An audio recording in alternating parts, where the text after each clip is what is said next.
Hi hello అందరికీ నమస్తే. Covishield టీకా గురించి ఒక భయంకరమైన ప్రచారం ఒకటి నడుస్తూ ఉంది. దాని వెనుక చాలా పెద్ద కథ ఉంది. ఆ ప్రచారం అంటే అది తప్పుడు ప్రచారం ఏం కాదు. దిశ పేపర్లో కూడా ఒక వార్త వచ్చింది. కోవిషీల్డ్ ఉపసంహరణ ప్రపంచవ్యాప్తంగా వెనక్కి తీసుకుంటున్న ఆస్ట్రాజెనకా ప్రకటన, ఇకపై ఉత్పత్తి చేయబోమని స్పష్టీకరణ.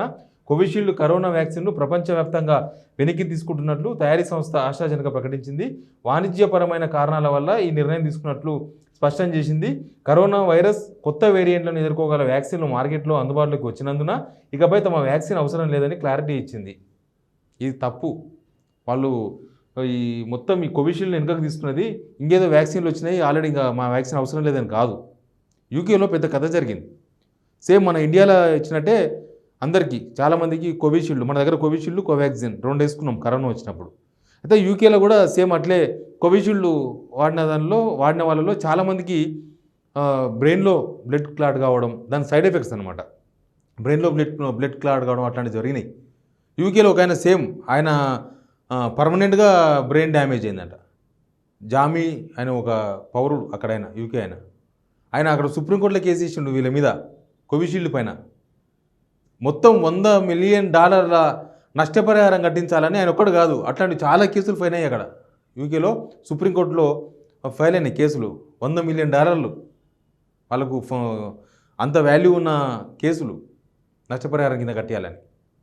ఇంకా అవన్నీ ఆడ కేసులు ఉన్నాయి. మళ్ళీ అది ఆ దేశం ఈ దేశం తిరిగి ఇండియాకు వస్తుందేమో అనే ఒక పరిశాంతన మొత్తం ఈ ఉపసంహరణ కోవిషీల్డ్ ఇంకా వ్యాక్సినే మేము ఇయ్యమని లాస్ట్కి ఉపసంహరించుకున్నారు. కానీ ఇండియాలో కూడా జరిగింది ఏంది?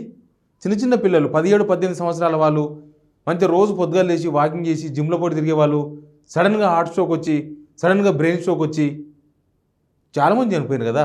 సినిమా వాళ్ళు కూడా చనిపోయారు కొంతమంది. తమిళ్ కమెడియన్ ఒక అతను వివేక్ చావుకు వ్యాక్సినే కారణం అని చెప్తున్నారు.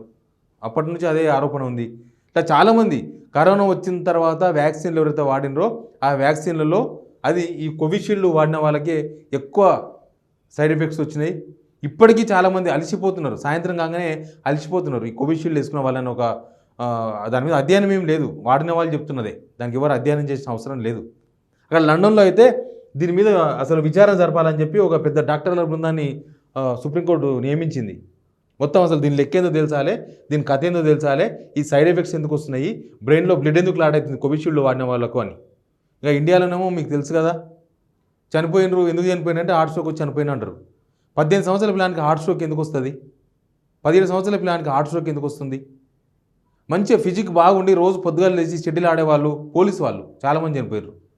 వాళ్ళందరికీ హార్ట్ స్ట్రోక్ ఎందుకు వచ్చింది? చాలామంది ఇప్పటికీ ఇంకా దాని సైడ్ ఎఫెక్ట్స్ ఎందుకు బాధపడుతున్నారు? దాని మీద ఇండియాలో ఏం పరీక్షలు లేవు. కాకపోతే ఇదేమైనా కొమ్మ మూస్తుందేమో అనవసరంగా ప్రపంచవ్యాప్తంగా అన్ని దేశాలలో సుప్రీంకోర్టులో ఇట్లాంటి కేసులు పడ్డాయనుకో, మొత్తం ఈయన ఎంత సంపాదించిండో ఈ కోవిషీల్డ్ టీకాలతోన అంతకు 100 ఇంతలు ఇచ్చినా కూడా తక్కువనే అవుతుంది ఒకవేళ కేసులు ఫైల్ అయితే. కాబట్టి దానికన్నా ముందు జాగ్రత్తగా ఇదంతా తీసుకున్నారు. కానీ నీవు ఇచ్చిన కోవిషీల్డ్ నాయన జనం అయితే ఆల్రెడీ అనుభవిస్తున్నారు. దీని సైడ్ ఎఫెక్ట్స్ ఇంకా ఎక్కడెక్కడో తెలియదు.